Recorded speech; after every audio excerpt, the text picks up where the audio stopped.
ഇന്നി ഹദ്ദസ്തുകും അനിദ് ദജ്ജാലി ഹത്താ ഖശീതു അല്ലാ തഅഖിലൂ. ഹബീബായ റസൂലുള്ളാഹി സ്വല്ലല്ലാഹു അലൈഹി വസല്ലം പറയുന്നു, മസീഹു ദജ്ജാലിനെ കുറിച്ച് സ്വഹാബികളെ ഞാൻ നിങ്ങൾക്ക് ഒരുപാട് പറഞ്ഞു തന്നിട്ട് നിങ്ങൾക്ക് കൺഫ്യൂഷൻ ആകുമോ എന്ന് പോലും ഞാൻ ഭയപ്പെടുന്നു എന്ന് നബി തങ്ങൾ പറഞ്ഞു. ഫഅഖിലൂ, ഞാൻ പറഞ്ഞ ഹദീസ് മനസ്സിലാക്കണേ. വതബസ്സറൂ ഫീ ഇന്നൽ മസീഹദ് ദജ്ജാൽ റജുലുൻ ഖസീർ, അവൻ ഹൈറ്റ് കുറഞ്ഞ മനുഷ്യനാണ്. അഫ്ഹജു, നടക്കുമ്പോൾ കാലിനൊരു മുടന്തുള്ള പോലെയുള്ള നടത്തക്കാരനാണ്. ജഅദുൻ, അവൻ്റെ മുടിയാകെ ചുരുണ്ട് കിടക്കുന്ന മുടിയാണ്, ജട പിടിച്ച മുടിയാണ്, സാധാരണ വാർന്നു വെക്കാൻ പറ്റുന്ന മുടിയല്ല. ജഅദാണ്, അഫ്ഹജാണ്, ഖസീറാൻ, അവൻ കുറിയവനാണ്. ഭയങ്കര തടിയുള്ള ആളാണ്, പക്ഷെ കുറിയവനാണ്, ഹൈറ്റ് കുറവാണ്. പിന്നെ ഒറ്റക്കണ്ണനാണ്, അവൻ്റെ കാലിനൊരു മുടന്ത് പോലെയുള്ള പ്രശ്നമുണ്ട്. മുത്മൂസുൽ ഐൻ, അവൻ്റെ കണ്ണ് തേച്ചുമാച്ച് കളഞ്ഞതുപോലെ കണ്ണിൻ്റെ കുഴി പോലും അവിടെ ഇല്ല, അങ്ങനെയാണ് അവൻ്റെ വലത് കണ്ണ്.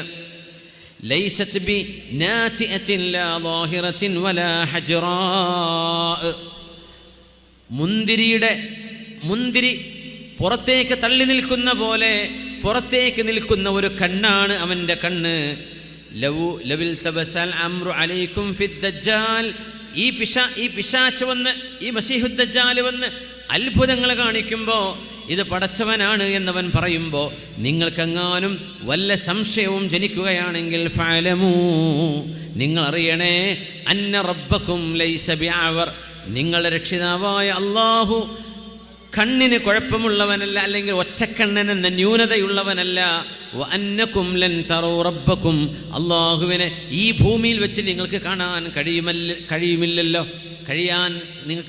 റബ്ബിനെ ഭൂമിയിൽ കാണാൻ കഴിയില്ലല്ലോ. മൂസാ നബി അലൈഹി സ്വലാം ചോദിച്ചില്ലേ, റബ്ബി അരിനി അൻദുർ ഇലൈക്, അല്ലാഹുവേ നിന്നെ എനിക്കൊന്ന് കാണിച്ചു തരുമോ? എനിക്ക് കാണാൻ പറ്റില്ല എന്നറിയാം, നീ കാണിച്ചു തന്നാലേ കാണാൻ പറ്റൂ എന്നും അറിയാം. അതുകൊണ്ട് റബ്ബേ നിന്നെ എനിക്കൊന്ന് നീ കാണിച്ചു തരുമോ എന്ന് ചോദിച്ചു നബിയുന മൂസ നബി അലൈഹിസ്സലാം. അള്ളാഹിൻ്റെ മറുപടി എന്താ? ലൻ തറാനി, മൂസ നബിയെ ഈ ലോകത്ത് വെച്ച് നിങ്ങൾക്ക് എന്നെ കാണാൻ പറ്റൂല. അങ്ങനെയാണ് ഫൻദുർ ഇലൽ ജബൽ ഫഇൻ ഇസ്തഖറ മകാനഹു ഫസൗഫ തറാനി.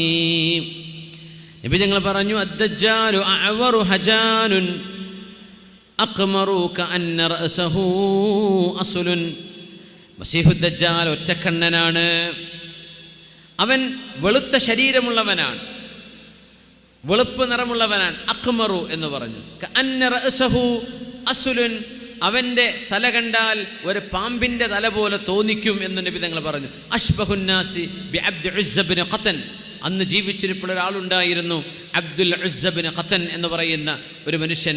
അയാളെപ്പോലെയാണ് അയാളുടെ തലയെന്ന് റസൂലുള്ളാഹി സ്വല്ലല്ലാഹു അലൈഹി വസല്ലം. വഉറാനിൽ ലൈലത ഇൻദൽ കഅബതി ഫിൽ മനാം, ഇന്ന് ഞാൻ കഅബാലയത്തിൻ്റെ അരികത്തിരിക്കുമ്പോൾ അള്ളാഹു അവൻ്റെ രൂപം എനിക്ക് പരിപൂർണമായും കാണിച്ചു തന്നു. അള്ളാഹു കാണിച്ചു തന്നു.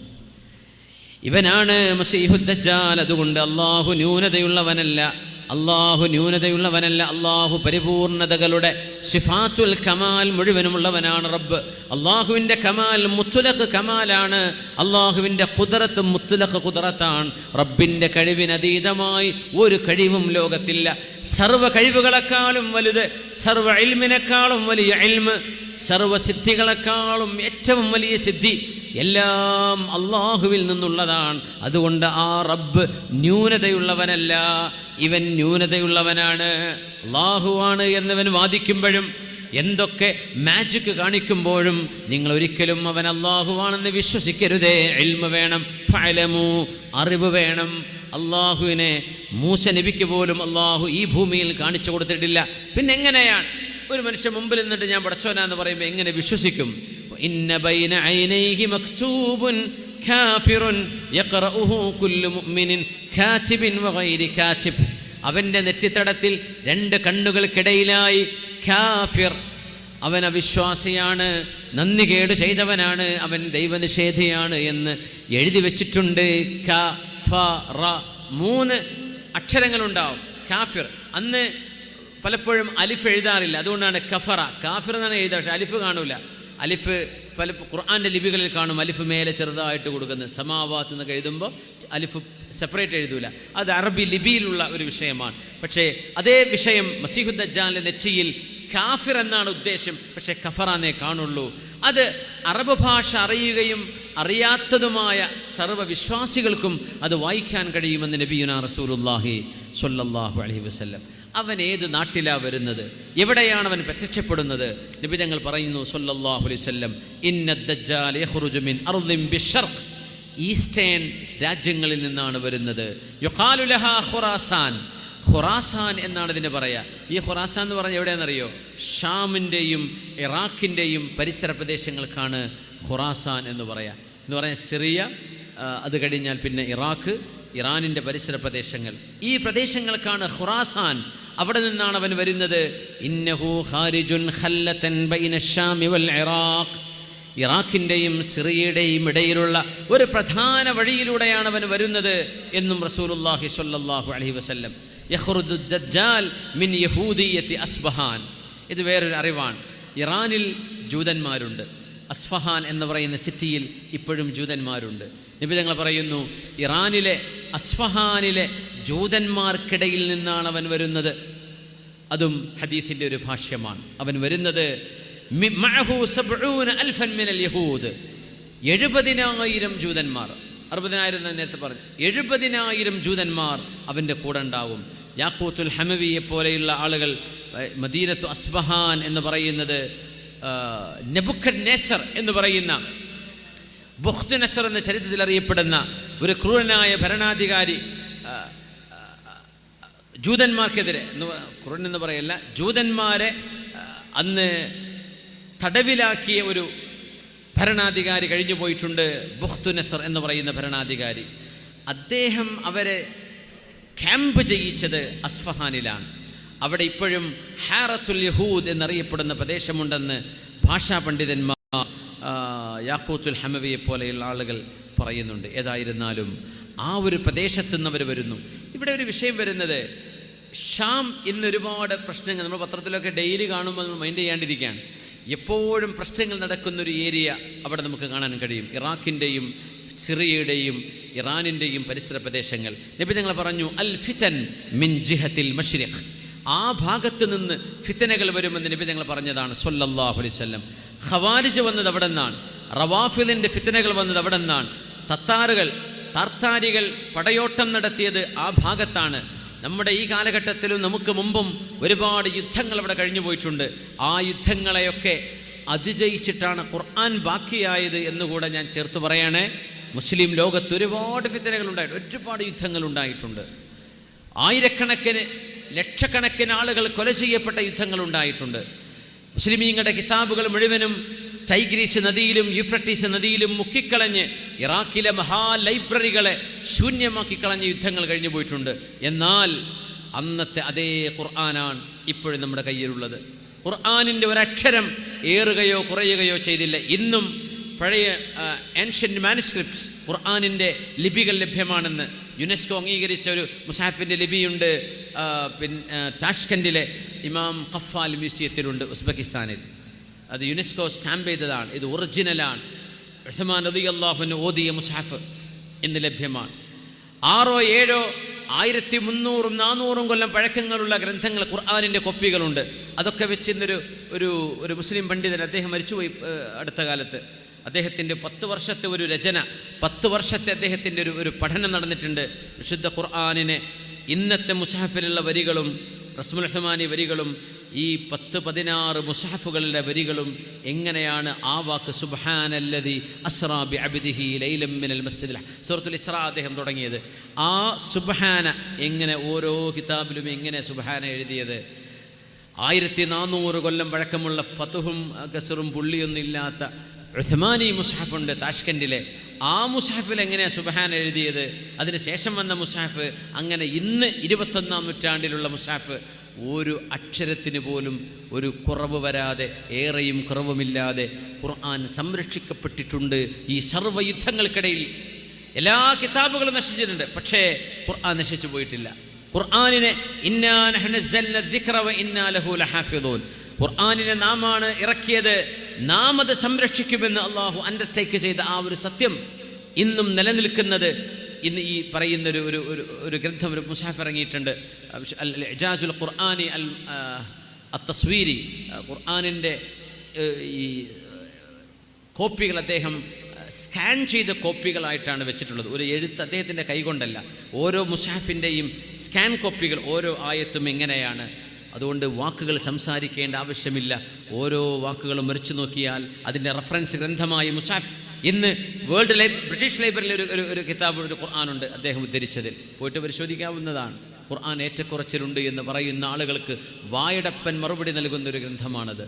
അത് ഇന്ന് പബ്ലിഷായിട്ടുണ്ട്, മാഷാ അള്ളാഹ്. ഏതായിരുന്നാലും എത്രയോ യുദ്ധങ്ങളും പ്രയാസങ്ങളും കടന്നുകൊണ്ടാണ് ഈ ദീൻ കടന്നു വരുന്നത്. ഇതിലൊക്കെ ഈമാനുള്ള ആളുകളെ അള്ളാഹു കടഞ്ഞെടുത്ത് അവരെ അള്ളാഹു താല തെരഞ്ഞ് ഉമ്മത്തിന് കാണിച്ചു കൊടുക്കാൻ. ആരാണ് മുനാഫിഖ്, ആരാണ് കപടന്മാർ, ആരാണ് സത്യവിശ്വാസികൾ. തമീമുദ്ദാരി റളിയല്ലാഹു അൻഹു 30ഓളം ആളുകൾ, ലഹ്മ് ജുദാമ് ഗോത്രക്കാർ, അവർ കപ്പലിൽ യാത്ര പോയി. അവരുടെ കപ്പൽ തകർന്നടിഞ്ഞ് വിജനമായ ഒരു ജസീറയിൽ എത്തിപ്പെട്ട്, ഒരു ദ്വീപിലെത്തിപ്പെട്ട് അവിടെ വെച്ച് മസീഹുദ് ദജ്ജാലിനെ കണ്ട കഥ സ്വഹീഹ് മുസ്ലിമിൽ ഹദീസുൽ ജസ്സാസ എന്ന് പറയുന്ന ഹദീസുണ്ട്. തമീമുദ്ദാരി തങ്ങളത് പറഞ്ഞപ്പോൾ റസൂലുള്ളാഹി സ്വല്ലല്ലാഹു അലൈഹി വസല്ലം തങ്ങൾ സ്വഹാബികളെ മുഴുവനും മദീന പള്ളിയിലേക്ക് വിളിച്ചുകൂട്ടി. തമീമുദ്ദാരി എന്ന മുസ്ലിമല്ല, അദ്ദേഹം ക്രിസ്ത്യാനിയായിരുന്നു. മസീഹുദ് ദജ്ജാലിനെ ഡയറക്റ്റ് കണ്ട മനുഷ്യനാണ്. അതുകൊണ്ടാണ് മസീഹുദ് ദജ്ജാൽ ഇപ്പോൾ ജീവിച്ചിരിപ്പുണ്ട് എന്ന് പറയാൻ കാരണം. അപ്പോൾ പറയും, സാറ്റലൈറ്റ് സംവിധാനങ്ങളൊക്കെ ഉണ്ടല്ലോ, അങ്ങനെ ഒരാൾ ജീവിച്ചിരിപ്പുണ്ടെങ്കിൽ കണ്ടെത്തിക്കൂടെ? കണ്ടെത്താൻ കഴിയില്ല, അള്ളാഹു മറച്ചു വെച്ചത്.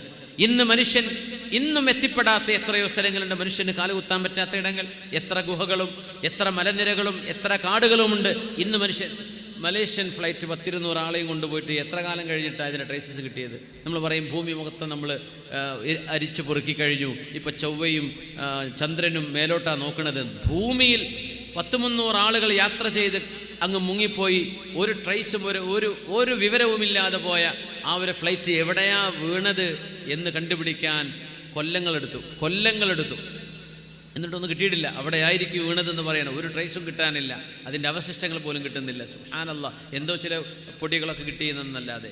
നോക്കണം, മനുഷ്യൻ ദുർബലനാണെന്ന് അല്ലാഹു കാണിച്ചു തരാം. നമ്മൾ പറയും മസീഹുദ് ദജ്ജാൽ ഇന്നഹു ഫീ ബഹരി ശാം ഔ ഫീ ബഹരിൽ യമൻ എന്ന് സ്വഹാബിയുടെ ഒരു സംശയം. നബി തങ്ങൾ പറഞ്ഞത് ഷാമിൻ്റെ കടലിലാണെന്നാണോ അതല്ല യമനിൻ്റെ കടലിലാണെന്നാണോ എന്ന് സംശയം. പക്ഷേ ഒരു ദ്വീപിലാണെന്ന് റസൂലുള്ളാഹി തങ്ങൾ പറഞ്ഞത് സ്വഹാബിമാർ ഓർക്കുകയാണ്. മസീഹുദ് ദജ്ജാലിനെ കണ്ടിട്ട് അയാളുമായി സംസാരിച്ച ദീർഘമായ ചരിത്രം നമ്മൾ വഅദിലൊക്കെ പറഞ്ഞിട്ടുള്ള കാര്യമാണ്. നിങ്ങൾ കേട്ടതും അറിഞ്ഞതുമായിരിക്കും, ഞാൻ അതിലേക്ക് പോവല്ല. തമീമുദ്ദാരി തങ്ങൾ മസീഹുദ് ദജ്ജാലിനെ കണ്ടത് കൈകളിൽ ചെയിനുകളിൽ ബന്ധിക്കപ്പെട്ട് കിടക്കുന്നതായിട്ടാണ്. അങ്ങനെ അവൻ പലതും ചോദിക്കുന്നുണ്ട്. അഖ്ബിർനി അൻ ബുഹൈറത്തി തൊബരിയ, തൊബരി തടാകം എങ്ങനെയുണ്ട് എന്ന് സ്വഹാബികൾ അറബികളോട് ചോദിക്കുകയാണ്. തമീമുദ്ദാരി അദ്ദേഹത്തിൻ്റെ 2 ഖബീലയുണ്ട്, ലഹ്മ് ജുദാം. 30ഓളം ആളുകൾ കൂടെ ഉണ്ട്. ഒരു വലിയ ജീവിയെ അവർ കാണുന്നു. ഗുഹയിലേക്ക് ഒരു ദ്വീപിലേക്ക് കയറി ചെല്ലുമ്പോൾ ആ ജീവിയോട് ചോദിച്ചു, ഞങ്ങളങ്ങ് ചോദിച്ചു, നീ ആരാണ്? മാ അൻസി. അപ്പോൾ അത് പറഞ്ഞു, അനൽ ജസ്സാസ, ഞാൻ ജസ്സാസ എന്ന മൃഗമാണ്. ഹദീത്ത് സ്വഹീഹ് മുസ്ലിമിലുള്ള ഹദീത്താണ്. അപ്പോൾ അവർ ചോദിച്ചു, മൽ ജസ്സാസ, എന്താണ് ഈ ജസ്സാസ എന്ന് പറഞ്ഞാൽ? അപ്പോൾ പറഞ്ഞു, ഇൻസഖിലു ഇലാ ദൈരിൻ തഹ്ത, നിങ്ങളവിടെ താഴെ ഒരു ഗുഹയുണ്ട്, അവിടെ ചെന്ന് നോക്കൂ, അവിടെ ഒരാൾ പറഞ്ഞു തരും ഞാൻ ആരാണെന്ന്. അങ്ങനെ ഞങ്ങൾ അവിടെ ചെന്നു. അപ്പോൾ അവർ പറയാം, പടച്ചോനെ, ഒരു ജീവി സംസാരിക്കുക. ഞങ്ങൾ വിചാരിച്ചു ഇത് ഒരു പെൺ പിശാച്ചാണെന്ന്, ഒരു ശൈത്വാനത്താണ് എന്ന് വിചാരിച്ചു. കാരണം ലാ യുഅറഫു ഖുബുലുഹാ മിൻ ദുബുരിഹാ, ശരീരമാസകലം മുടിയാണ്, ഏതാണ് അതിൻ്റെ ഫ്രണ്ട് ഏതാണ് ബാക്ക് എന്ന് പോലും മനസ്സിലാകുന്നില്ല. അങ്ങനത്തെ ഒരു ജീവിയെ ഞങ്ങൾ കണ്ടു. ഇത് നബി തങ്ങളുടെ മുമ്പിൽ വന്ന് സാക്ഷ്യപ്പെടുത്തുന്ന ഹദീസാണ് സ്വഹീഹ് മുസ്ലിമിലുള്ളത്.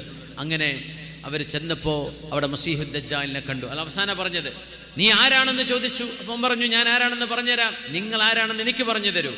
അപ്പം അവർ പറഞ്ഞു, നഹ്നു ഉനാസും മിനൽ അറബ്, ഞങ്ങളൊരു കൂട്ടം അറബികളാണ്, ഞങ്ങളിങ്ങനെ കടലിൽ യാത്ര ചെയ്തതാണ്. അങ്ങനെ ഞങ്ങളുടെ കപ്പൽ തകരുകയും ഞങ്ങൾ അറിയാതെ എത്തിപ്പെടുകയും ചെയ്തതാണ്. ഓ, അറബികളാണല്ലേ? അതെ എന്ന് പറഞ്ഞു. അദ്ദേഹം ചോദിച്ചു,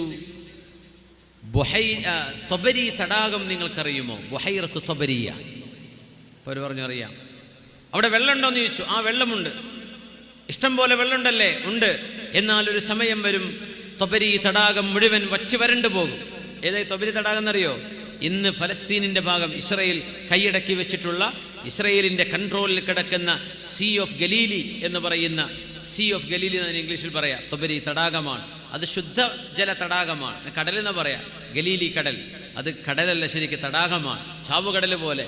ചാവുകടൽ വലിയ കുളമാണ്. അത് മറ്റു കടലുമായി ബന്ധമില്ലല്ലോ. ഭൂമിയിലെ ഏറ്റവും താഴ്ന്ന പ്രദേശത്ത് കിടക്കുന്ന കടല. പക്ഷെ അതിനെ പറയുന്ന അൽ ബഹറുൽ മയ്യിത്ത്, ഡെഡ് സീ എന്ന് പറയും. എന്ന പോലെ തൊബരി തടാകത്തെ കടലെന്നറിയപ്പെടാം. ഇന്ന് ഗൂഗിൾ മാപ്പ് എടുത്ത് നോക്കിയാൽ ഇസ്രായേലിൻ്റെ ബൗണ്ടറിയിൽ കിടക്കുന്ന പ്രദേശമാണിപ്പോൾ പിന്നെ തൊബരി തടാകം, സീ ഓഫ് ഗലീലി. അതിനെക്കുറിച്ച് മസീഹ് ദജ്ജാൽ ചോദിച്ചത്, വെള്ളമുണ്ടോ? വെള്ളമുണ്ട്. ആ തൊബരി തടാകത്തുനിന്ന് വേണം ജോർഡാൻ നദിയിലൂടെ ചാവുകടലിലേക്ക് വെള്ളം വരാൻ. പക്ഷേ അത് ജൂതന്മാർ തടഞ്ഞു വെക്കുകയും അവരുടെ കൃഷിക്ക് വേണ്ടി യഥേഷ്ടം തൊബരി തടാകത്തിൽ നിന്ന്, ഗലീലി, സീ ഓഫ് ഗലീലിയിൽ നിന്ന് വെള്ളം കൊണ്ടുപോയിട്ട് അവർ കൃഷി നടത്തുന്നു. ഒരിച്ചു വെള്ളം പോലും ജോർഡാനിലേക്ക് വിട്ടുകൊടുക്കണില്ല. അതുകൊണ്ട് ചാവുകടൽ എന്ന് പറയുന്ന കടൽ ഇപ്പോൾ ചത്തുകൊണ്ടിരിക്കുകയാണ്. അവിടുത്തെ ആര് പറയും, നമ്മളൊക്കെ ഇടയ്ക്ക് പോകാറുണ്ടായിരുന്നു. അവർ പറയും, ഗൈഡുകൾ പറയും, 50 കൊല്ലം കഴിഞ്ഞാൽ ചാവുകടൽ ഇനി കാണാൻ കിട്ടൂല. ചാവുകടൽ ചത്തിട്ടുണ്ടാവും. അത്രയും ഉപ്പുരസമുള്ള കടലാണത്. പൊങ്ങിക്കിടക്കും, മുങ്ങൂല. കാരണം അത്രയും ഉപ്പുരസമുണ്ട്. ഒരു തവള പോലും, ഒരു ചെറിയ ജീവി പോലും അതിന് ജീവിക്കാൻ കഴിയില്ല, ഉപ്പിൻ്റെ ഡെൻസിറ്റി കൊണ്ട്. അതുകൊണ്ടാണ് അതിനെ ചാവുകടൽ, അൽ ബഹറുൽ മയ്യിത്ത്, മരിച്ച കടൽ എന്ന് പറയാൻ കാരണം. ഈ കടലിലേക്ക് വെള്ളം കിട്ടുന്നില്ല. തൊബരി തടാകത്തിൽ നിന്നാണ് വെള്ളം വരേണ്ടത്. ജോർഡാൻ നദി എന്ന് പറയുന്നത് ഇപ്പം ഈ സ്റ്റേജ്, ഈ ഒരു സ്റ്റാൻഡിൻ്റെ വീതിയേ ഉള്ളൂ വെള്ളം വരുന്ന സ്ഥലം. ചെറിയൊരു നീര് പോലെ ഇങ്ങനെ വരുന്നുണ്ട്. ജോർഡാൻ ഫലസ്തീൻ ബോർഡറിൽ കിങ് മലിക് ഹുസൈൻ ബ്രിഡ്ജുണ്ട്. ആ ബ്രിഡ്ജിലൂടെ കടന്നിട്ട് വേണം ഫലസ്തീനിലേക്ക് എത്താൻ. താഴെ നോക്കിയാൽ ഈ ഒരു സ്റ്റാൻഡിൻ്റെ വീതിയിലേ അവിടെ വെള്ളം ഒഴുകുന്നുള്ളൂ. ഈ വെള്ളം യഥേഷ്ടം ഒഴുകിയിരുന്ന ഒരു നദിയായിരുന്നു ജോർഡാൻ നദി. ആ നദി അവർ നശിപ്പിച്ചു. ആ വെള്ളം മുഴുവൻ അവർ കൊണ്ടുപോയി. ഇപ്പോൾ വെള്ളമില്ല. മസീഹു ദജ്ജാൽ പറഞ്ഞു, ഒരു കാലഘട്ടം വരും, സീ ഓഫ് ഗലീലി വറ്റി വരണ്ടു പോകുന്നൊരു സമയം വരും. പിന്നെ ചോദിച്ചു, അഖ്ബിർനി അൻ ഐനി സുഗർ. സുഗർ തടാകം എങ്ങനെയുണ്ട്? അതും ഒരു വെള്ളത്തിൻ്റെ അരുവിയാണ്. ഫലസ്തീനിലുള്ള അരുവിയാണ്. ഇസ്രായേൽ കൺട്രോളിലാണെന്ന് മാത്രം. അവിടെയും വെള്ളമുണ്ട്. പറഞ്ഞു, ഇനി അവിടെ വെള്ളം കായ്ക്കാത്തൊരു വെള്ളമില്ലാത്തൊരു സമയം വരും. പിന്നെ ചോദിച്ചത് ഒരു ഈത്തപ്പന തോട്ടത്തെക്കുറിച്ചാണ്. അഖ്ബിർനി അൻ നഖ്ലി ബൈസാൻ.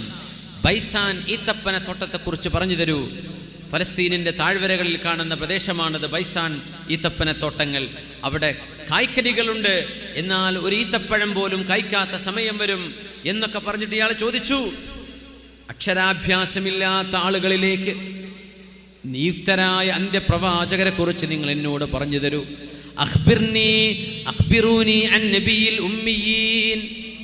അപ്പോൾ അവർ പറഞ്ഞു, നബിയ, പ്രവാചകൻ മുഹമ്മദ് നബി എന്ന് പറയുന്ന ആള് മക്കയിൽ വന്നിട്ടുണ്ട്. ആൾ ചോദിച്ചു, ആളുകൾ എങ്ങനെയാ അവരോട് പെരുമാറുന്നത്? ആളുകൾ യുദ്ധം ചെയ്യുന്നുണ്ട്, ശത്രുക്കളുണ്ട്, കുറെ ആളുകൾ കൂടെ കൂടിയിട്ടുണ്ട്. അവിടെ മസീഹു ദജ്ജാൽ ഒരു വാക്ക് ഇവരോട് പറഞ്ഞു കൊടുക്കാൻ, ഫഖൈറുൽ ലഹും മൻ യുതീഉ. അവർക്ക് ഏറ്റവും നല്ലത് ആ പ്രവാചകനെ വിശ്വസിക്കലാണ്. ആ പ്രവാചകന്റെ കൂടെ കൂടലാണ് അവർക്ക് നല്ലത്. ആ വാക്കാണ് തമീമുദ്ദാരി തങ്ങൾക്ക് ഇസ്ലാം സ്വീകരിക്കാൻ പ്രചോദനമായത്. തമീമുദ്ദാരി തങ്ങൾ എന്ന് പറഞ്ഞാൽ ആരാ? തറാവിഹ് 20 റക്അത്ത് മഹാനായ ഉമർ ഇബ്നു ഖത്താബ് റളിയല്ലാഹു അൻഹു ജനങ്ങളെ ഇമാമ് നിർത്തി നിസ്കരിപ്പിച്ചപ്പോൾ ആ തറാവിഹിന് ഇമാമായി നിന്ന സ്വഹാബിയാണ് ഈ മസീഹു ദജ്ജാലിനെ കണ്ട ആള്. തമീമുദ്ദാരി റളിയല്ലാഹു തആല ഹബീബിന്റെ സ്വഹാബിയാണ്. ഈ ചരിത്രം മുഴുവൻ പറഞ്ഞു. എന്നിട്ട് മസീഹു ദജ്ജാൽ പറഞ്ഞു, അനൽ മസീഹു ദജ്ജാൽ, ഞാനാണ് മസീഹു ദജ്ജാൽ. ഖിയാമത്ത് നാളിനോട് അടുക്കുമ്പോൾ ഞാൻ വരും. അവനൊരു ദേഷ്യം, വല്ലാത്തൊരു ദേഷ്യം എന്നിട്ട് ആ ദേഷ്യത്തിൻ്റെ പകയിൽ അവൻ്റെ ചങ്ങലകൾ പൊട്ടുകയായിരിക്കും ഉണ്ടാവുക. ഞാൻ ലോകം മുഴുവനും ചുറ്റി സഞ്ചരിക്കും. 40 യൗം, 40 ദിവസമാണ് എൻ്റെ സമയം. യൗമുൻ കസന, ഒരു ആദ്യത്തെ ദിവസം ഒരു വർഷത്തിൻ്റെ ദൈർഘ്യമുണ്ടാകും. വയൗമുൻ ഷഹരിൻ, രണ്ടാമത്തെ ദിവസം ഒരു മാസത്തിൻ്റെ ദൈർഘ്യം. പിന്നൊരു ദിവസം ഒരാഴ്ചയുടെ ദൈർഘ്യം. പിന്നെ ബാക്കി 37 ദിവസങ്ങൾ കസായിരി അയ്യാമിക്കും, സാധാ ദിവസങ്ങളെ പോലെയാണ്. ഈ സംഭവങ്ങൾ എത്തിയപ്പോൾ പുണ്യനബി തങ്ങൾ ചോദിച്ചു, സ്വഹാബികളെ, ഇതുതന്നെയല്ലേ ഞാൻ നിങ്ങൾക്ക് ഇവനെക്കുറിച്ച് പറഞ്ഞെന്നത്? ബലാ യാ റസൂലല്ലാഹ്. അവർ കാര്യം ചോദിച്ചു, നബിയെ, അങ്ങനെ ഒരു വർഷത്തെ ദൈർഘ്യമുള്ള ഒരു ദിവസമാണെങ്കിൽ ഞങ്ങൾക്ക് അതക്ഫീന സ്വലാത്തു യൗം, ഒരു ദിവസത്തെ നിസ്കാരം നിസ്കരിച്ചാൽ മതിയോ? ഒരു വർഷം രാവിലെ സുബഹി തുടങ്ങി മഗ്രിബ് ആകുമ്പോഴേക്കും 365 ദിവസങ്ങളുടെ ദൈർഘ്യം ഉണ്ടാവും. അപ്പോൾ ഞങ്ങൾക്ക് ഒരു ളുഹറും ഒരു അസ്റും ഒരു മഗ്രിബും ഒരു സുബഹിയൊക്കെ പോരെ എന്ന് ചോദിച്ചപ്പോൾ തങ്ങൾ പറഞ്ഞു, ലാ ഉഖ്ദുറൂ ലഹു ഖദ്റഹ്, നിങ്ങളതിനെ കൃത്യമായും കണക്കാക്കണം. സുബഹി കഴിഞ്ഞ് സൂര്യോദയം കഴിഞ്ഞ് ഒരു 7 മണിക്കൂർ കഴിഞ്ഞാൽ ളുഹറാണ്, അത് കഴിഞ്ഞൊരു 3 മണിക്കൂർ 3 മണിക്കൂർ കഴിഞ്ഞാൽ അസ്റാണ്, അത് കഴിഞ്ഞ് 2-2.5 മണിക്കൂർ കഴിഞ്ഞാൽ മഗ്രിബാണ്, അത് കഴിഞ്ഞൊരു 1-1.25 മണിക്കൂർ കഴിഞ്ഞാൽ ഇശയാണ്. ഇങ്ങനെ നിങ്ങൾ സമയത്തെ കണക്കാക്കി 1 വർഷത്തെ നിസ്കാരം നിസ്കരിച്ചേക്കണം എന്ന് നബി തങ്ങൾ സ്വഹാബികൾക്ക് പറഞ്ഞു കൊടുത്ത ഹദീസാണിത്. ഇപ്പോൾ ആർട്ടിക്കൻ അന്റാർട്ടിക്കൻ റീജിയനുകൾ, നോർത്ത് പോളും സൗത്ത് പോളും ഉണ്ട് ഭൂമിയുടെ, ഏറ്റവും മുകൾ ഭാഗവും താഴ്ഭാഗവും, പോളാർ ബെയറുകൾ, പോളാർ കരടികളെ കാണപ്പെടുന്ന പ്രദേശങ്ങൾ. അവിടെ 6 മാസം പകലും 6 മാസം രാത്രിയുമുള്ള പ്രദേശങ്ങളുണ്ട്. എങ്ങനെ നിസ്കരിക്കുക? ഈ ഹദീസാണ് ഇതിൻ്റെ അടിസ്ഥാനമെന്നാ പറയാം. അതായത് 24 മണിക്കൂർ കണക്കാക്കി ഓരോ ദിവസത്തെയും മണിക്കൂറുകളുടെ ആ ഗ്യാപ്പുകൾ നോക്കി സുബഹിയും ളുഹറും അസ്റും മഗ്രിബും നിസ്കരിക്കുമ്പോൾ സൂര്യ ഉദിച്ചുകൊണ്ടിരിക്കുക, കാരണം കുഴപ്പമില്ല. 6 മാസം പകൽ കിട്ടുന്ന സ്ഥലങ്ങളുണ്ട്, അവർക്ക് നിസ്കരിക്കണ്ടേ? ആ നിസ്കാരത്തിൻ്റെ മസ്അല മസീഹുദ് ദജ്ജാലിൻ്റെ ഈ ഹദീസിൽ നിന്നാണ് മഹാന്മാരായ പണ്ഡിതന്മാർ മനസ്സിലാക്കുന്നത്. ഉഖ്ദുറൂ ലഹു ഖദ്റഹ്, 24 മണിക്കൂറുള്ള ഒരു ദിവസമായി നിങ്ങൾ ആ ഒരു കൊല്ലം ദൈർഘ്യമുള്ള ദിവസത്തെ നിങ്ങൾ ഓഹരി വെക്കണം. അങ്ങനെ നിങ്ങൾ 5 വക്ത് ഓരോ ദിവസത്തെയും നിസ്കാരം അതത് ദിവസങ്ങളിൽ എന്ന പോലെ നിസ്കരിക്കണമെന്ന് മഹാനായ റസൂലുള്ളാഹി സ്വല്ലല്ലാഹു അലൈഹി വസല്ലം. അല്ലാഹുവിനോട്, പടച്ചതമ്പുരാനോട് നമുക്കുള്ള ഖൈറാണ് മുഅ്മിനെ നമ്മുടെ നിസ്കാരം. നിസ്കാരം അല്ലാഹുമ്മ ജഅൽനാ മുഖീമിസ് സ്വലാ, നിസ്കാരം നിലനിർത്തുന്നവരായി അല്ലാഹുവേ ഞങ്ങളെ നീ മാറ്റിത്തരണമേ തമ്പുരാനെ.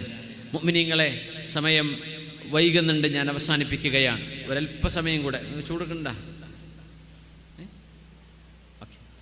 വലിയ ബുദ്ധിമുട്ടൊന്നും ഇല്ലെങ്കിൽ നമുക്ക് എന്ത് ചെയ്യാം, ഒരു ഒരല്പം കൂടെ ഹദീസുകളെ ഒന്ന് വൈൻഡപ്പ് ചെയ്യണം ഇൻഷാ അല്ലാഹ്. റസൂലുള്ളാഹി സ്വല്ലല്ലാഹു അലൈഹി വസല്ലം തങ്ങൾ മസീഹുദ് ദജ്ജാലിൻ്റെ ഒരു വിഷയത്തെ പറ്റി പറഞ്ഞത്, അവൻ മാജിക് കാണിക്കുന്ന ആളാണ്, അവൻ അത്ഭുതങ്ങൾ കാണിക്കുന്ന ആളാണ്. അത്ഭുതങ്ങൾ കാണിക്കലല്ല, അത്ഭുതങ്ങളെ കാണലോ അത്ഭുതങ്ങൾ ദർശിക്കലുമല്ല ദീനിൻ്റെ വിഷയം. ഒരു മുഅ്മിനായ മനുഷ്യൻ്റെ ഏറ്റവും വലിയ കറാമത്ത് എന്ന് പറഞ്ഞത് ആ മനുഷ്യൻ്റെ ദീനാണ് എന്ന് പഠിപ്പിച്ചിട്ടുണ്ട് റസൂലുള്ളാഹി സ്വല്ലല്ലാഹു അലൈഹി വസല്ലം, നമ്മുടെ അയിമ്മത്തുകൾ. ഒരു മനുഷ്യൻ്റെ ദീനാണ് ഏറ്റവും വലിയ കറാമത്ത്, ഒരു മനുഷ്യൻ്റെ ദീനാണ്. ദീനില്ലാതെ എന്ത് ചെയ്തിട്ടും കാര്യമില്ല. ദീനില്ലാതെ ഒരുപാട് അത്ഭുതങ്ങൾ ഇവിടെ പലർക്കും കാണിക്കാൻ പറ്റും. പിശാചിനെ സേവ ചെയ്യുന്ന ആളുകൾക്ക് ഒരുപാട് കാര്യങ്ങൾ ചെയ്യാൻ പറ്റും എന്ന് വിചാരിച്ച് അള്ളാഹ്ക്ക് പൊരുത്തണ്ടെന്ന് അർത്ഥമുണ്ടോ? ഒരർത്ഥവുമില്ല. കാഹിനുകൾ, അതായത് ഫോർച്യൂൺ ടെല്ലേഴ്സ്, ഭാവി പ്രവചനം നടത്തുന്ന ആളുകൾ നബി ഞങ്ങളുടെ കാലത്തുണ്ട്. യമനിൽ ധാരാളമുണ്ടായിരുന്നു, ഷാമിലുണ്ടായിരുന്നു.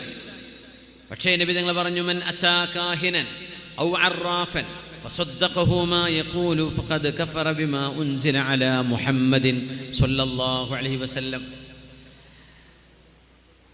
രാശി പറയുകയോ കൈരേഖ നോക്കി സംസാരിക്കുകയോ ഭാവി പ്രവചിക്കുകയോ ചെയ്യുന്ന ഒരാളെ ചെന്ന് സമീപിക്കുകയും അയാൾ പറയുന്നത് വിശ്വസിക്കുകയും ചെയ്താൽ അള്ളാഹുവിൻ്റെ റസൂലിൻ്റെ ശരീഅത്ത് അവർ അവിശ്വസിച്ചു എന്നാണ് ഇതിനർത്ഥമെന്ന് മുഹമ്മദ് റസൂലുള്ളാഹി സ്വല്ലല്ലാഹു അലൈഹി വസല്ലം. അതുകൊണ്ടാണ് സിഹ്ർ ചെയ്യുന്ന ആളുടെ അടുത്തേക്ക് പോകരുതെന്ന് പറയാൻ കാരണം.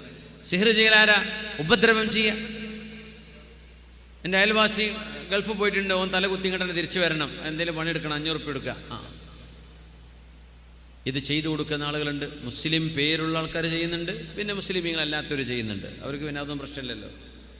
നമ്മളെ പെണ്ണുങ്ങൾ പർദ്ദട്ട് സുബഹിസ്കാരം കഴിഞ്ഞിട്ട് ക്യൂ നിൽക്കുക, അത്തരം ആൾക്കാരുടെ മുമ്പിൽ ചെന്നിട്ട്, ഇത്തരം ആരാധനാലയങ്ങളുടെ മുമ്പിൽ ചെന്നിട്ട് നമ്മുടെ പെണ്ണുങ്ങൾ കൂളായിട്ട് പുറത്തേക്കിട്ടിട്ടാണ് പോണത്. എന്തിനെന്നറിയോ? അമ്മായിമ്മക്ക് പണി കൊടുക്കാൻ, അമ്മായിമ്മ മരുകൾക്ക് പണി കൊടുക്കാൻ, അങ്ങോട്ടും ഇങ്ങോട്ടും ജ്യേഷ്ഠത്തെ അനുജത്തിക്ക്, കുടുംബക്കാർക്ക്, ബന്ധുക്കൾക്ക്, അയൽവാസികൾക്ക് പച്ചയായ സിഹർ. ഇസ്ലാം എന്നാണ് പുറത്തു പോകും, പുറത്തൊക്കെ മേത്തുണ്ടാവുള്ളൂ. പക്ഷേ ആ ശരീരം തൗബ ചെയ്ത് മടങ്ങിയില്ലേ, പൊരുത്തപ്പിടിച്ചില്ലേ, നേരെ തീയിലേക്ക്, നരകത്തിലേക്ക് പോകുന്ന ശരീരമാണ്. നിസ്കാരത്താഴ്മ്പുണ്ടായിട്ട് കാര്യമില്ല. എനിക്കറിയാം, രാവിലെ സുബഹിക്ക് 1 മണിക്കൂർ മുമ്പ് എഴുന്നേറ്റ് നിസ്കരിക്കുന്ന ഒരു ഉമ്മ. പക്ഷെ പരിപാടി ഇതാണ്, സിഹ്ർ ചെയ്യുക, സിഹ്ർ ചെയ്യുക, മാരണം ചെയ്യുക. ഞാനിത് ചെയ്യോ, ഇസ്ലാമിന് പുറത്തു പോണ കാര്യമില്ലേ, അതും പറയും. എന്നിട്ട് പരിപാടി ചെയ്യുന്നുണ്ട്. സുബ്ഹാനല്ലാഹ്, എന്തൊരു അറിവില്ലായ്മയാണിത് റബ്ബേ ഇത്. വമിൻ ശർരി ഹാസിദിൻ ഇദാ ഹസദ്. ഇത് കൂടിക്കൊണ്ടുവരെ എനിക്ക് തോന്നുന്നു എല്ലാ വേള പറയുന്ന ഉസ്താദന്മാരും അതിൻ്റെ അവസാനത്തിലെങ്കിലും ഇതിൻ്റെ ഫിത്നയെക്കുറിച്ച് പറഞ്ഞേ പറ്റൂ. കാരണം ഈ ഉപദ്രവമല്ലാത്ത ഡോക്ടർമാർക്ക് മനസ്സിലാവില്ല. അവർ സ്കാൻ ചെയ്യും, MRI സ്കാൻ ചെയ്യും, അത് ശരീരമാസകലം വേദന. ചിലപ്പോൾ വേദന ഊരക്ക്, പെട്ടെന്നത് തലയിലേക്ക് കയറും, പിന്നെ ഷോൾഡറിലേക്ക്, പിന്നെ കാലിലേക്ക്.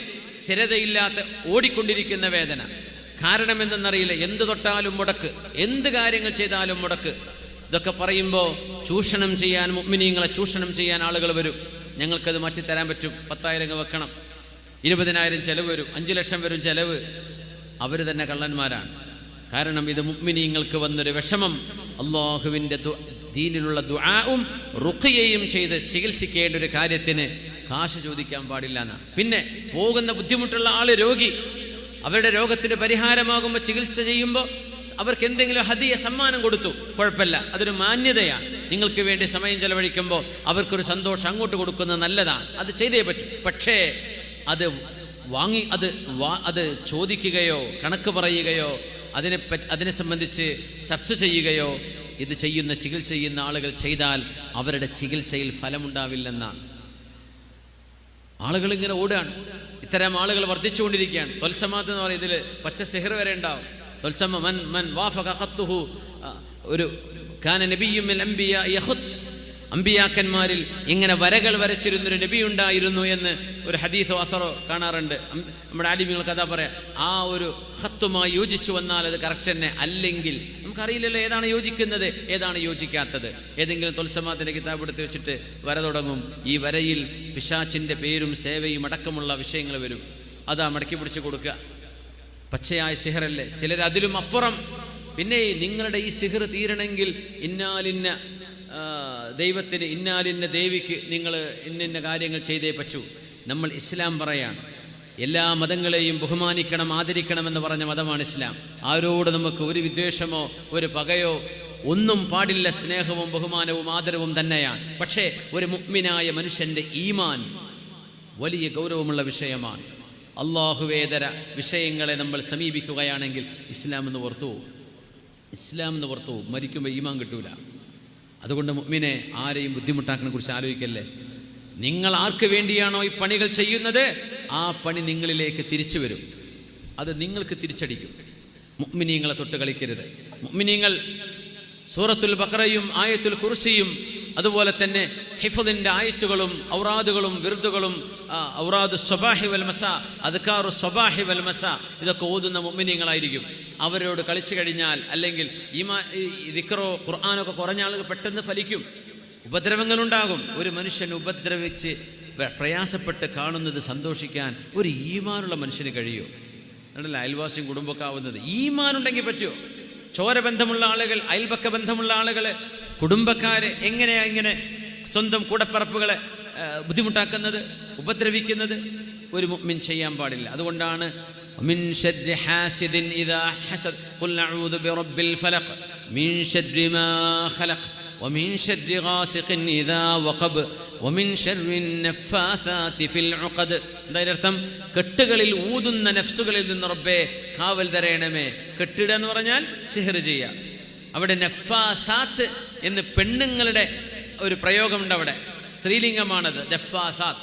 നഫ്ഫാഥൂന എന്ന് പറഞ്ഞ ആണുങ്ങളാണ്. നഫ്ഫാഥാത്ത് അൽ അംഫുസ് അങ്ങനെ പറയും. ഇങ്ങനെ ഊതുന്ന ശരീരങ്ങൾ എന്ന അർത്ഥത്തിലാണ്. അതല്ല, പെണ്ണുങ്ങളാണ് ഈ പണിക്ക് കൂടുതൽ ഇറങ്ങുന്നത്. അതുകൊണ്ടാണ് പെണ്ണുങ്ങളിലേക്ക് സൂചിപ്പിക്കുന്ന ഊതുന്ന പെണ്ണുങ്ങളിൽ നിന്ന് കാവൽ ചോദിക്കണം എന്ന് പറയാൻ കാരണം. യാ അല്ലാഹ്. അതുകൊണ്ട് മുഅ്മിനീങ്ങളെ ജിന്നുണ്ട്, ജിന്നുമ്മയാണ്, അല്ലെങ്കിൽ അതാണ് ഇതാണെന്ന് പറഞ്ഞ് കണ്ണും ചിമ്മി ഓടരുത്. അതൊരു നല്ല മനുഷ്യനാണോ, ഒരു നല്ല മഹദിയാണോ, അള്ളാനെ പേടിക്കുന്ന പെണ്ണാണോ, ഹിജാബിട്ട് അച്ചടക്കത്തോടുകൂടെ നിസ്കാരവും ദീനിൻ്റെ ഫർളുകളും ഷർത്തുകളും പാലിച്ച് ജീവിക്കുന്ന സൂക്ഷ്മതയുള്ള ആണാണോ പെണ്ണാണോ? ജിന്ന് വരുമ്പോൾ ഒരു കുഴപ്പമൊന്നുമില്ല. അവരെ ഇപ്പോൾ 2 മാസത്തേക്ക് 1 മാസത്തേക്കൊക്കെ വരും, ചിലപ്പോൾ 2 കൊല്ലത്തേക്ക് വരും. അവർ വിസടിച്ച് വരുന്നതാ. മരിക്കോളം ഉണ്ടാവുന്നതിന് അർത്ഥമില്ല. ഇതിൽ നല്ലവരും മോശപ്പെട്ടവരും ഉണ്ടാകും. ജിന്നുണ്ടാവുക എന്ന് പറഞ്ഞാൽ വലിയ കറാമത്തുമല്ല. അത് ഏത് മനുഷ്യനും ഒരു അല്പം പണിയെടുത്താൽ കിട്ടാവുന്ന സംഗതിയാണ്. പക്ഷെ നമ്മൾ ചെയ്യാൻ പാടില്ല എന്ന് മാത്രം. അങ്ങനെ വന്നു ചേരി കയറി കൂടുകയാണെങ്കിൽ, നല്ല ജിന്നുകളുണ്ടെങ്കിൽ മാഷാ അള്ളാഹ് കുറേ ഇബാദത്തിന് സൗകര്യം ഉണ്ടാവും. ചില കാര്യങ്ങളൊക്കെ എളുപ്പമായി കിട്ടും. അള്ളാഹുവിനെ സ്തുതിക്കുകയും ശുക്ർ ചെയ്യുകയും ചെയ്യണം. അത് കച്ചവടമല്ല. മുഅ്മിനീങ്ങളായ ആളുകൾക്ക് എന്തെങ്കിലും പ്രയാസമുണ്ടോ അവരെ കൊണ്ട് പറ്റുന്ന രീതിയിൽ അവർക്ക് ചികിത്സ കൊടുക്കണം. എന്നാൽ ദീന് നോക്കാതെ, ആ മനുഷ്യൻ്റെ ദീൻ എന്താണ്, പഠിച്ച ആളാണോ, ശരീഅത്തുള്ള ആളാണോ എന്ന ആളുകൾ അങ്ങോട്ട് പിന്നെ തൊപ്പിയോ തടികൊട്ടോ വെച്ച് കഴിഞ്ഞാൽ പിന്നെ ആലിമായി എന്നാ വിചാരിക്കുക. ഇതിന് പഠിക്കണ്ടേ, ദീനിൻ്റെ ശരീഅത്ത് പഠിക്കണ്ടേ. ശരീഅത്തിന്റെ അഹ്കാമുകൾ പഠിക്കണ്ടേ, ഫിഖ് പഠിക്കണ്ടേ, ഹദീസ് പഠിക്കണ്ടേ, ഖുർആൻ പഠിക്കണ്ടേ. ഇതൊന്നും അറിയാതെ ആളുകൾക്ക് ഇതുപോലുള്ള കാര്യങ്ങളൊക്കെ എഴുതി കുത്തി കൊടുത്താൽ നമ്മൾ അള്ളാഹുവിന് മുമ്പിൽ ഉത്തരം പറയേണ്ടി വരും, കണ്ണും മൂക്കും നോക്കാതെ അങ്ങ് ഓടിയാൽ. അതുകൊണ്ട് വിശ്വസിക്കാവുന്ന മുത്തഖീങ്ങളായ മഹാന്മാരായ ആളുകളുണ്ട്. അവർ ഒരു ഫാത്തിഹ ഊതി തന്നാൽ മതിയാവും, ഇത് ശരിയാവും. അവരുടെ ഒരു ആയത്തുൽ കുർസി മതിയാവും, അവർ മന്ത്രിച്ചൂതിയ വെള്ളം കുടിച്ചാൽ മതിയാവും, റുഖയ്യ ചെയ്ത് അവരുടെ റുഖയ്യ മതിയാവും. ഇതൊന്നും വേണ്ടാന്ന് വെച്ച് ദീനെന്ന് പുറത്തു പോകുന്ന ഷിർക്ക് വരെ ചെയ്തുകൊണ്ട് ചികിത്സ തേടുന്നത് അപകടമാണ്. അത്തരം ഷിർക്ക് കൊണ്ട് ചികിത്സ ചെയ്യണമെന്ന് പറയുന്ന ചികിത്സിക്കുന്ന ആളുകൾ അവർ പിശാചുക്കളുമാണ്. മനസ്സിലാക്കണം. മനുഷ്യൻ്റെ ഈമാൻ കളയാൻ അവരെ കൊണ്ട് പറ്റില്ലെങ്കിൽ പറഞ്ഞാൽ പോരെ, എന്നെ കൊണ്ട് പറ്റൂല, എന്താ പറയുക, അവിടേക്ക് തീർച്ചയായിക്കോളൂ. ആ ഒരു ആരാധനാലയത്തിലേക്ക് ഇത്ര കൊടുത്തേക്ക്, അവിടേക്ക് ഇന്നത് നിങ്ങൾ നേർച്ചയാക്കിക്കോളി. എന്തിന്? അള്ളാഹ്ക്കും ദീനിനും മുഅ്മിനീങ്ങൾക്കും നല്ല ഇത്. പടച്ചവനെ അള്ളാഹുവേതര ദൈവങ്ങളെ ആരാധിക്കുകയോ വിശ്വസിക്കുകയോ ചെയ്യുന്ന ആളുകൾ ഉണ്ട്, ലോകത്ത് ഒരുപാടുണ്ട്, നമ്മുടെ നാട്ടിലുണ്ട്. പക്ഷേ ആത്മീയമായ ചികിത്സയുടെ പേരിൽ നമുക്കത് ചെയ്യാൻ പാടില്ല. ആത്മീയ ചികിത്സ, ഡോക്ടർ മുസ്ലിമോ അമുസ്ലിമോ അതിനെ സംബന്ധിച്ചല്ല നമ്മളിപ്പോൾ പറയുന്നത്. നമ്മുടെ ഈമാൻ നഷ്ടപ്പെടുന്ന വിഷയമാണ്. എന്തേ? അള്ളാഹുവിനോട് ബന്ധപ്പെടേണ്ടതിന് പകരം അള്ളാഹു നമ്മുടെ ശത്രുക്കളാണ് എന്ന് പറഞ്ഞ പിശാചുക്കളെയാണ് ഈ സഹായത്തിന് വിളിക്കുക. അവർ ഇത് ചെയ്യുന്നതാണെങ്കിലോ ഖുർആനിനെ അവഹേളിച്ചിട്ടാണ്. നജാസത്ത് എന്ന് ശറഅ് പറഞ്ഞ നജസ്സുകൾ വെച്ചിട്ടാണ്. രക്തം, നഖങ്ങൾ, ശരീരത്തിലെ വിസർജ്യങ്ങൾ, മോശപ്പെട്ട സാധനങ്ങൾ, ഇതൊക്കെ വെച്ചിട്ട് ചെയ്യുന്ന പരിപാടിയാണ് ഈ സിഹർ എന്ന് പറയുന്നത്. 500 രൂപ ചിലവുണ്ടാവുള്ളൂ. പക്ഷെ ഒരു സാധുവിന് അസുഖം വന്നാൽ അള്ളാഹുവെ ഇത് കൊണ്ടുപോയി ചികിത്സിക്കണമെങ്കിൽ അവരുടെ ജീവിതകാലം സമ്പാദിച്ചത് മുഴുവൻ തൊലഞ്ഞു പോകും.